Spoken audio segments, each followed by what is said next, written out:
Welcome back friends. তো আমরা সার্থক ইতিহাস পাঠ চ্যানেলে আমরা রোজ এসএসসির ভিডিও আপলোড করছি। আজকের টপিক ষোড়শ মহাজনপদ, যেটি আপনাদের পরীক্ষার জন্য অবশ্যই ইম্পর্ট্যান্ট। তো ষোড়শ মহাজনপদ সম্পর্কে পড়ার সময় আমাদের প্রথমেই যে অংশটি পড়া দরকার সেটি হচ্ছে 16টি মহাজনপদের নাম এবং তাদের রাজধানী এবং তাদের বর্তমান অবস্থা। তো প্রথমেই আমরা যে জায়গাটি পড়বো সেটি হচ্ছে অঙ্গের রাজধানী ছিল চম্পা, যেটির অবস্থান বর্তমানের পূর্ব বিহার, কিছুটা পশ্চিমবঙ্গ। ওকে। মগধ মগধ সবচেয়ে শক্তিশালী ষোড়শ মহাজনপদের মধ্যে মগধের রাজধানী রাজগৃহ বা গ্রীবব্রজ। পরবর্তীকালে এই রাজধানী স্থানান্তরিত হচ্ছে কোথায়? রাজধানী স্থানান্তরিত হচ্ছে পাটলিপুত্র, যার বর্তমান নাম পাটলি। তৃতীয় ইম্পর্টেন্ট মহাজনপদ ছিল বারাণসী, রাজধানী যা ছিল অর্থাৎ কাশী। কাশীর রাজধানী বারাণসী, যার অবস্থান উত্তরপ্রদেশ। ওকে। এবং এটা বরুণা এবং অসি নদীর তীরে অবস্থিত। বারাণসীর কথা সকলেই জানেন। কোশলের রাজধানী ছিল শ্রাবস্তী, ভেরি ভেরি ইম্পর্টেন্ট, মাঝে মাঝে আসে। কোশলের অবস্থানও মোটামুটিভাবে উত্তরপ্রদেশ এবং অযোধ্যা ইত্যাদি অঞ্চল, লখনৌ অযোধ্যা এই অঞ্চলের কাছাকাছি। আচ্ছা, ব্রিজি বা বজ্জি এর রাজধানী হচ্ছে বৈশালী, এরও অবস্থান মোটামুটিভাবে উত্তর বিহারে। ওকে। মল্লের রাজধানী কুশিনারা বা পাবা, উত্তরপ্রদেশের দেউরিয়া অঞ্চলের অবস্থান। চেদির অবস্থান হচ্ছে চেদির রাজধানী শক্তিমতী, মধ্যপ্রদেশে অবস্থান বুন্দেলখণ্ড এরিয়ায়। বৎসর রাজধানী কৌশাম্বী, ইম্পর্টেন্ট, উত্তরপ্রদেশের প্রয়াগরাজের কাছে এর অবস্থান। নেক্সট কুরুর রাজধানী হস্তিনাপুর, হরিয়ানা বা দিল্লিতে এর অবস্থান। পঞ্চালের রাজধানী অহিচ্ছত্র বা কাম্পিল্য, উত্তরপ্রদেশে বরেলি বা বদায়ুন এই অংশের অবস্থান। ওকে। কুরুর রাজধানী হস্তিনাপুর, অনেকে ইন্দ্রপ্রস্থ বলে থাকেন, তো দুটি মাথা রাখবে। আর পাঞ্চালের রাজধানী অহিচ্ছত্র এবং কাম্পিল্য দুটো রেখা আছে। এবার পাঞ্চালের দুটো ভাগ ছিল। ওকে। একটা ভাগ হচ্ছে নর্দার্ন ভাগ, মানে উত্তর ভাগ, যেটার নাম ছিল অহিচ্ছত্র। ওকে। আর দক্ষিণ ভাগের রাজধানী ছিল কাম্পিল্য। তো একটু খেয়াল রাখলে ভালো হয় এই জায়গাটি। আচ্ছা, মৎস্যর রাজধানী কি? মৎস্যর রাজধানী হচ্ছে বিরাটনগর, রাজস্থানের অবস্থানের জয়পুর আলওয়ার এই অংশে। তো আপনাদের জন্য এই 16টি মহাজন পদই ইম্পর্টেন্ট, পরীক্ষার জন্য তো অবশ্যই ইম্পর্টেন্ট, মাথায় রাখতে হবে। আচ্ছা, এরপরে আমরা পাচ্ছি কাকে? সুরসেনের রাজধানী হচ্ছে মথুরা, উত্তরপ্রদেশের অবস্থান। অশোকের রাজধানী পোতানা বা পোর্তনা। অশোক হচ্ছে একমাত্র যে মহাজনপদ যেটা দক্ষিণ ভারতে অবস্থিত ছিল। ঠিক আছে, দক্ষিণ ভারতে অবস্থান ছিল অশোকের। তো এটিও আমাদের মাথায় রাখতে হবে। পতন বা পাটলি বা বোধন ইত্যাদি নাম বলা হয় তার রাজধানীকে, গোদাবরী নদীর তীরে। গান্ধারের রাজধানী তক্ষশিলা, যেটা পাকিস্তানে অবস্থান। তো যদি প্রশ্ন আসে যে কোন মহাজনপদটির অবস্থান পাকিস্তানে, এটিও ইম্পর্টেন্ট, মাথায় রাখতে হবে। কম্বোজের রাজধানী রাজপুর, জম্মু কাশ্মীর বা আফগানিস্তান। কোনটি আফগানিস্তানের কাছাকাছি অবস্থান? কম্বোজ। দক্ষিণ ভারতে অসমক, গান্ধার হচ্ছে পাকিস্তানে, আফগানিস্তান বা জম্মু কাশ্মীরে হচ্ছে কম্বোজ। আর মোটামুটিভাবে অন্যান্যগুলো বিহার বা ইউপি এই অংশেই মোটামুটিভাবে এর অবস্থান। তো অবশ্যই এই 16টি মহাজন পদের নাম এবং তাদের রাজধানী এবং কোথায় অবস্থান এটিও আমাদের মাথায় রাখতে হবে। এই ছকটি আপনাদের পরীক্ষার জন্য ভেরি ভেরি ইম্পর্টেন্ট, একটা প্রশ্ন আসার সম্ভাবনা তো থাকবেই। ওকে। আচ্ছা, নেক্সট আমরা পড়বো যে মহাজন পদের শাসন ব্যবস্থা সম্পর্কে। শাসন ব্যবস্থা বলতে কোথায় কোন ধরনের শাসন ব্যবস্থা ছিল? আচ্ছা, মগধে রাজতন্ত্র ছিল। মগধে আমরা 4টে বংশকে পাচ্ছি: হর্যঙ্ক বংশ, শিশুনাথ বংশ, নন্দ বংশ এবং মৌর্য বংশ। ওকে। প্রথম মগধের রাজা ছিলেন কে না? বিম্বিসার। শেষ রাজা হচ্ছে মৌর্য বংশের শেষ রাজা, যিনি বৃহদ্রথ। তো মাথায় রাখবেন। ব্রিজীয় গণতন্ত্র ছিল, ব্রিজিতে ডেমোক্রেসি ছিল। ওকে। তো প্রথম গণতান্ত্রিক ব্যবস্থার উদাহরণই হচ্ছে ব্রিজি বা বজ্জি, যার রাজধানী কোথায় ছিল আমি আগেই বললাম। ব্রিজি বা বজ্জির রাজধানী ছিল বৈশালী। ওকে। যেটি লিচ্ছবিদেরও রাজধানী ছিল। তো এখানে লিচ্ছবিরা শাসন করতেন। কৌশলদের শাসন ব্যবস্থা ছিল রাজতন্ত্র। কৌশলদের বিখ্যাত রাজা ছিলেন প্রসেনজিৎ। তো এটিও একটু মাথায় রাখতে হবে, কৌশলদের ফেমাস রাজা কে ছিলেন? প্রসেনজিৎ, যাকে আমরা দেখতে পাবো পরবর্তীকালে মগধের রাজা পরাজিত করবেন। ওকে। এবং আমরা দেখতে পাবো যে মগধের সাথে কৌশলদের একটা দীর্ঘ লড়াই ছিল, অজাতশত্রু এবং প্রসেনজিতের মধ্যে লড়াই হচ্ছে। তো এটিও একটু মাথায় রাখতে হবে। কাশীতেও রাজতন্ত্র ছিল, বারাণসী রাজধানী, ঠিক আছে, এটা পরবর্তীকালে মগধ ক্যাপচার করে নিচ্ছে। অবন্তীতেও রাজতন্ত্র ছিল, প্রদ্যোৎ রাজবংশ সেখানে শাসন করত। তো অবন্তীতে কোন রাজবংশ শাসন করত একটু মাথায় রাখবেন, প্রদ্যোৎ, এবং তাদের গুরুত্বপূর্ণ শাসক ছিলেন চণ্ড প্রদ্যোৎ মহাসেন। ওকে, তিনি বিশাল নিষ্ঠুর ছিলেন, যে কারণে চণ্ড বলা হতো। তো সেই অবন্তীও, যার রাজধানী ছিল উজ্জয়িনী, এবং অবন্তীরও দুটো ভাগ ছিল, নর্দার্ন অবন্তীর রাজধানী ছিল উজ্জয়িনী, এবং সাউদার্ন অবন্তীর রাজধানী ছিল কি না মহিষ্মতি বা আধুনিক মহেশ্বর। তো মাথায় রাখবেন এই দুটি, এটিও পরবর্তীকালে মগধে ক্যাপচার হচ্ছে। তো এই 16টি মহাজন পদের মধ্যে আমরা পরবর্তীকালে মগধকে শক্তিশালী হিসাবে দেখতে পাবো। ওকে, তো এটি আপনাদের একটু মাথায় রাখতে হবে। এবার কোথায় কোনটির জন্য গুরুত্বপূর্ণ ছিল বা কোথায় কি পাওয়া যাচ্ছে বেসিক্যালি, মগধে অবশ্যই কৃষি বাণিজ্য লোহার খনি পাওয়া যাচ্ছে, বৌদ্ধ এবং জৈন ধর্ম দুটো ধর্মের কেন্দ্র, পাটলিপুত্র এর মূল সেন্টার। কাশীতে আমরা বস্ত্রশিল্পের বিশাল একটা ফ্লারিশ সময়কাল দেখতে পাচ্ছি, এবং সেখানে বাণিজ্য চলছে, যেহেতু গঙ্গার কাছাকাছি অবস্থান কাশী এবং বারাণসী তার রাজধানী, এবং ধর্মের দিক থেকেও খুব ইম্পর্টেন্ট ছিল। ওকে, আচ্ছা, গান্ধার, গান্ধার হচ্ছে একদম আফগানিস্তান এই অঞ্চলে বা অবস্থান তার। গান্ধারের রাজধানী হচ্ছে তক্ষশিলা, কাবুল উপত্যকায় এর অবস্থান। বাণিজ্য হচ্ছে পশ্চিম এশিয়ার সাথে, এবং গান্ধারই তক্ষশিলা বিশ্ববিদ্যালয় সেটি গড়ে উঠছে, মাথায় রাখবেন। ওকে, আচ্ছা, অবন্তী, অবন্তী উজ্জয়িনী, উজ্জয়িনী অবশ্যই একটি ইম্পর্টেন্ট শহর অ্যানসেন্ট ইন্ডিয়ার শিল্প সংস্কৃতির জন্য, এবং কোশলের শ্রাবস্তিতে বুদ্ধিস্ট বা বুদ্ধিজমের জন্য একটি ইম্পর্টেন্ট শহর হচ্ছে কোশলের শ্রাবস্তি, যেটিও আপনাদের মাথায় রাখতে হবে। ওকে, নেক্সট, ঐতিহাসিক গুরুত্ব আমরা যদি দেখার চেষ্টা করি, মগধ, আমি প্রত্যেকটা ক্লাস টেবিল আকারে করে দিচ্ছি যাতে আপনাদের বুঝতে সুবিধা হয়, ভিজুয়ালাইজ করতে সুবিধা হয়।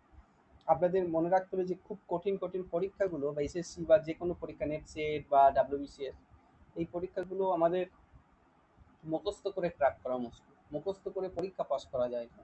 তো আমাদের মুখস্থ থেকে যেটা গুরুত্ব দিতে হবে, ভিজুয়ালাইজ, বারবার দেখা দরকার, বারবার ভিডিওগুলোকে দেখা, টেক্সট বই দেখা, এবং এই ভিজুয়ালাইজেশন থেকেই আপনাদের মেমোরিতে গেঁথে যাবে। পরবর্তীকালে আপনারা যখন এক্সামে যাবেন লিঙ্ক করতে পারবেন যে কোনটা বাদ দেবো, কোনটা অ্যান্সার হতে পারে। এই লিঙ্কিং পাওয়ারটা বাড়াতে হবে, কারণ সব প্রশ্নই যে জানা হবে এমনটি নয়।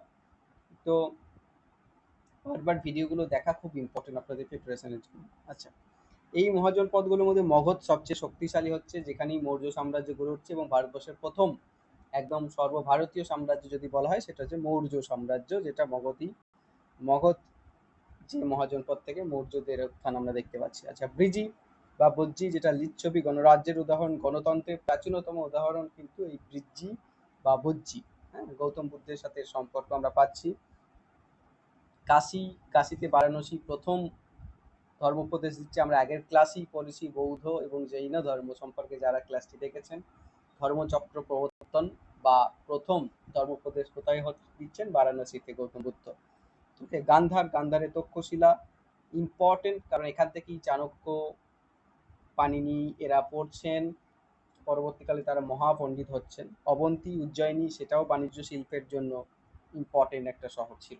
ওকে, আচ্ছা, এই চারটি বংশ আপনাদের সিলেবাসে নেই, মৌর্য বংশ আছে ডাইরেক্ট, আমরা কালকে মৌর্য বংশ পড়বো। অবশ্যই ইউটিউব যারা আছেন তারা সাবস্ক্রাইব করে রাখবেন, কারণ প্রত্যেক দিনই আমরা ভিডিও আপলোড করার চেষ্টা করছি, যেহেতু এসএসসি পরীক্ষা সামনে আছে। তো হর্যঙ্ক বংশ, হর্যঙ্ক বংশের মোটামুটি সময়কাল 544 থেকে 412 এই সময়কাল পর্যন্ত। ওকে, এবং প্রতিষ্ঠাতা বিম্বিসার, বিম্বিসারের পরের রাজা অজাতশত্রু, বিম্বিসার উপাধি কি ছিল, শ্রেণিক, আর অজাতশত্রু উপাধি কি ছিল, কুনিক। ওকে, অজাতশত্রুকে আবার পিতৃহন্তাও বলা হয়। পিতৃহন্তা কেন বলা হয়, কারণ তিনি বিম্বিসারকে হত্যা করে সিংহাসন লাভ করেছিলেন। ওকে, আচ্ছা, এদের প্রথম রাজধানী কি ছিল, হর্যঙ্ক বংশের রাজগৃহ বা গিরিব্রজ, পরবর্তীকালে পাটলিতে রাজধানী স্থানান্তরিত হচ্ছে। আচ্ছা, বিম্বিসার কি করেছিলেন, অঙ্গ জয় করছেন, কৌশল এবং বৈশালীর সাথে সম্পর্ক ভালো করছেন বৈবাহিক সম্পর্কের মাধ্যমে। ওকে, আপনারা জানেন যে বিম্বিসার বৈবাহিক সম্পর্ককে বিশালভাবে কাজে লাগিয়েছিল সাম্রাজ্য বিস্তারের জন্য, এবং পরবর্তীকালে অজাতশত্রুর সময়কালে আবার এই বৈশালীর সাথে যুদ্ধ লাগছে, কাশী বৈশালীদের সাথে যুদ্ধ লাগছে, এবং এই বংশেরই পরবর্তীকালের একজন রাজা উদয়ন, ঠিক আছে, উদয়ন তিনি এই রাজধানী পাটলিপুত্রতে স্থানান্তরিত করছেন, উদয়ন বা উদয়ভদ্র। ওকে, এবং এই শহরটির নাম তিনি রেখেছিলেন কুসুমপুর। তো কুসুমপুর কোন শহরের আরেক নাম, এটাও আপনাদের মাথায় রাখতে হবে, পাটলিপুত্র। ওকে, আর ধর্মের দিক থেকে যদি দেখি, বিম্বিসার, অজাতশত্রু এদের সময়কালে বৌদ্ধ এবং জৈন ধর্ম দুটোরই উত্থান আমরা দেখতে পাচ্ছি, দুটোরই উত্থান, তার ম্যাচিউরিটি সেই সময়কালে সেটা ফ্লারিশ করছে, সমস্তটাই কিন্তু আমরা এই সময়কালে দেখতে পাচ্ছি। ওকে, নেক্সট যে বংশটি আমরা মগধে পাচ্ছি সেটা হচ্ছে শিশুনাগ বংশ। 412 থেকে 344 খ্রিস্টপূর্বাব্দ মোটামুটি সময়কাল। প্রতিষ্ঠাতা ছিলেন শিশুনাগ বলে এক রাজা, ঠিক আছে, যিনি রাজধানী পাটলিপুত্র থেকে বৈশালীতে নিয়ে যান। ঠিক আছে, পাটলিপুত্র থেকে বৈশালীতে স্থানান্তর করছেন শিশুনাগ রাজবংশের রাজধানী, এবং পরবর্তীকালে আবার এটিকে পাটলিপুত্রে স্থানান্তরিত করা হয়। কালাশোক এবং শিশুনাগ এই বংশের উল্লেখযোগ্য রাজা, এবং মোটামুটিভাবে শেষ রাজা হিসেবে মহানন্দী বলে একজনকে ভাবা হয়। আচ্ছা, এই প্রসঙ্গে ইম্পর্টেন্ট, শিশুনাগ, অবন্তী এবং বৎস এই মহাজন পদের যে রাজ্য সেগুলো দখল করছেন। কালাশোকের সময়কালে দ্বিতীয় বৌদ্ধ সঙ্গীত হচ্ছে, প্রথম বৌদ্ধ সঙ্গীত হচ্ছে অজাতশত্রু সময়কালে, আর মগধের শাসন অব্যাহত থাকছে। এরপরে আমরা পড়বো নন্দ বংশ। নন্দ বংশের সময়কাল মোটামুটিভাবে আনুমানিক 344 খ্রিস্টপূর্বাব্দ থেকে 321 খ্রিস্টপূর্বাব্দ। তো এই সময়কালেও রাজধানী পাটলিপুত্র, মহাপদ্মনন্দ যে প্রতিষ্ঠাতা, যিনি মহাক্ষত্রপ, মানে তিনি ক্ষত্রিয় হিসাবে বিশাল একজন বীর সেনার পরিচয় দিচ্ছেন, যে কারণে তাকে একরাট, সর্বক্ষত্রান্তক, দ্বিতীয় পরশুরাম ইত্যাদি উপাধি দেওয়া হচ্ছে। তিনি কলিঙ্গ, কুশল, অশ্মক ইত্যাদি রাজ্য দখল করছেন। তো খুব ইম্পর্টেন্ট একজন রাজা তিনি ছিলেন, এবং এরপরে 9 জন রাজা শাসন করছেন, এবং ধননন্দ ছিল শেষ রাজা। যে 9 জন শাসন করছেন মহাবংশে সেই 9 জনের উল্লেখ আছে। উগ্রসেন বা মহাপদ্মনন্দকেই বলা হচ্ছে উগ্রসেন, তারপরে পাণ্ডুক, পাণ্ডুক্তি, ভূতপাল, রাষ্ট্রপাল, গবিশানক, দাস ও সিদ্ধক, কৈবর্ত এবং ধননন্দ। ধননন্দকে গ্রিকরা কি বলছেন, অগ্রামিজ। ঠিক আছে, এবং তাকে মোটামুটিভাবে ধননন্দ অত্যাচারী একজন রাজা ছিলেন এরকম ভাবা হয়, এবং তার বিরুদ্ধেই চন্দ্রগুপ্ত মৌর্য এবং চাণক্য দুজন তার বিরুদ্ধে স্ট্র্যাটেজিক কৌশল নিয়ে তাকে পরাজিত করছেন, এবং পরবর্তীকালে চন্দ্রগুপ্ত মৌর্যের হাত ধরে আমরা দেখতে পাচ্ছি যে মৌর্য বংশের প্রতিষ্ঠাতা হচ্ছে, যেটা ভারতের প্রথম সর্বভারতীয় সাম্রাজ্য। ওকে, তো এই মোটামুটি আজকে আমরা টেবিল আকারে পড়ার চেষ্টা করলাম, কিছু ফ্যাক্টস যেগুলো লেখা নেই সেগুলো আমি আপনাদের বলে দিলাম। এরপরে আমরা 30টি করে এমসিকিউ রোজ পড়ছি, যাতে কিছু ইম্পর্টেন্ট এমসিকিউ আমরা কভার করতে পারি। তো দেখুন, প্রথম যে প্রশ্নটি আমরা দেখতে পাচ্ছি স্ক্রিনে, সেটি হচ্ছে কি না, ষোড়শ মহাজনপদের মধ্যে কোনটি প্রথম গণতান্ত্রিক রাষ্ট্র? আমি বারবার বললাম বিজি বা বজ্জি, যেখানে লিচ্ছবিরা শাসন করছেন, যেটা প্রাচীন ভারতের প্রথম গণতান্ত্রিক শাসন ব্যবস্থা। আচ্ছা, কার রাজধানী ছিল তক্ষশিলা? তক্ষশিলার রাজধানী ছিল গান্ধার রাজ্যের রাজধানী, শিক্ষার জন্য ইম্পর্টেন্ট। মগধের প্রথম রাজধানী কোথায় ছিল? মগধের প্রথম রাজধানী ছিল রাজগৃহ বা গিরিব্রজ, পরে পাটলিপুত্র। কোন মহাজনপদ বৌদ্ধ ধর্ম প্রচারে বিশিষ্ট ভূমিকা রাখে? কাশী। কাশীতে বারাণসী গৌতম বুদ্ধ প্রথম ধর্মোপদেশ দিচ্ছে, যেটাকে বলা হয় ধর্মচক্র প্রবর্তন। ওকে, কোন মহাজনপদের রাজধানী ছিল উজ্জয়িনী, অবন্তী? তো কোন মহাজনপদের রাজধানী কি, এটা আপনাদের পরীক্ষার জন্য খুব ইম্পর্টেন্ট, মানে একটা পাওয়ার চান্স থাকবে, তো সুতরাং একটু ভালো করে পড়তে হবে। আচ্ছা, কোশল মহাজনপদের রাজা প্রসেনজিৎ কোন ধর্মের পৃষ্ঠপোষক ছিলেন? মোটামুটিভাবে মনে করা হয় গৌতম বুদ্ধ তার সমসাময়িক ছিলেন, এবং তিনি বৌদ্ধ ধর্মের সমর্থক ছিলেন। ওকে, মাথায় রাখবেন। আচ্ছা, নেক্সট, কোথায় অবস্থান সেটিও মাথায় রাখতে হবে। তো কোন মহাজনপদের অবস্থান কোথায়? তো আধুনিক রাজস্থানে কোনটির অবস্থান ছিল? মৎস্যের রাজধানী ছিল বিরাটনগর, যেটা জয়পুর আলোয়ার অঞ্চলে। বৈশালী কোন মহাজনপদের রাজধানী ছিল? লিচ্ছবিদের রাজধানী ছিল বৈশালী বা ব্রিজি মহাজনপদের রাজধানী ছিল। দক্ষিণ ভারতে কোনটি অবস্থান? অসমক, নর্মদা নদীর তীরে।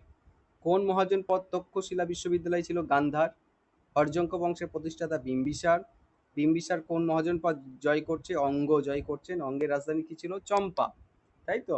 আচ্ছা, অজাতশত্রু কোন ধর্মের সমর্থক ছিল? তার সময়কালে বৌদ্ধ এবং জৈন দুটো ধর্মেরই রমরমা দেখতে পাচ্ছি, কিন্তু তিনি নিজে পার্সোনালি বৌদ্ধ ধর্মকে বেশি মাত্রায় গুরুত্ব দিতেন, কিন্তু যদি অপশন আছে দুটোই উত্তর হবে। ওকে, পাটলিপুত্র প্রতিষ্ঠাতাকে উদয়ন বা উদয়ভদ্র। ওকে, হর্যঙ্ক বংশের সমস্যা মানে সময় কত? 544 থেকে 412 আনুমানিক। আচ্ছা, শিশুনাগ বংশের প্রতিষ্ঠাতা কে? শিশুনাগ। শিশুনাগ কোন মহাজনপদ জয় করেছিলেন? অবন্তী জয় করেছিলেন, ইম্পর্টেন্ট। ওকে।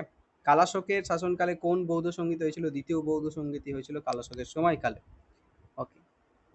নেক্সট আমরা যেটি পাচ্ছি, শিশুনাগ রাজবংশের রাজধানী কি ছিল? বৈশালী। ঠিক আছে, শিশুনাগ রাজবংশে আমরা বৈশালী, পরে পাটলিপুত্র ইত্যাদি ইত্যাদি রাজধানী দেখতে পাচ্ছি। সময়কাল 412 থেকে 344 খ্রিস্টপূর্বাব্দ। আচ্ছা, নন্দ বংশের প্রতিষ্ঠাতা কে ছিলেন? Mahapadma Nanda, very very important. Mahapadma Nanda কোন মহাজনপদ দখল করেছিলেন? কলিঙ্গ জয় করেছিলেন তিনি। ওকে, ইম্পর্টেন্ট। তো কলিঙ্গ জয় প্রথম কে করেন? ধরো অশোকও আছে, মহাপদ্মনন্দ আছে, তখন অনেকেই অশোক করে দিয়ে চলে আসতে পারো, তো এটা মাথায় রেখো যে মহাপদ্মনন্দ। আচ্ছা, নন্দ বংশের পতনের জন্য কে দায়ী ছিলেন? চন্দ্রগুপ্ত মৌর্য, তিনি নন্দ বংশের শেষ রাজা, ধননন্দকে পরাজিত করছেন। নন্দ বংশের রাজধানী কোথায় ছিল? পাটলিপুত্র, ইম্পর্টেন্ট। আচ্ছা, নেক্সট আমরা পাচ্ছি ধননন্দের সময়কালে মগধের সেনার আকার কেমন ছিল?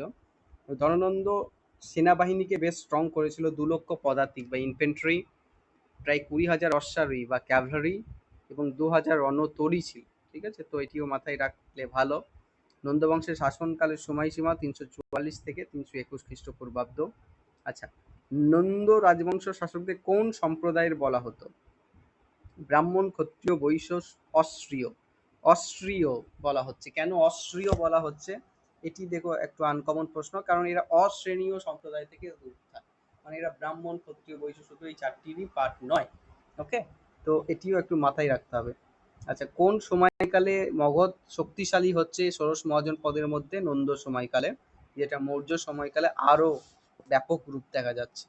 দ্বিতীয় বৌদ্ধ সঙ্গীতটি কোথায় হয়েছিল? পাটলিপুত্রে হয়েছিল। আর কোন রাজা যিনি বৌদ্ধ এবং জৈন দুটো ধর্মেরই পৃষ্ঠপোষণা দিয়েছিলেন? তিনি ছিলেন বিম্বিসার। তো এবং আমরা অজাতশত্রুকেও দেখতে পাচ্ছি তাই করতে, কিন্তু বিম্বিসার অপশন থাকলে বিম্বিসার, তিনি মোটামুটি ভাবে মনে করা হচ্ছে বুদ্ধের সমসাময়িক।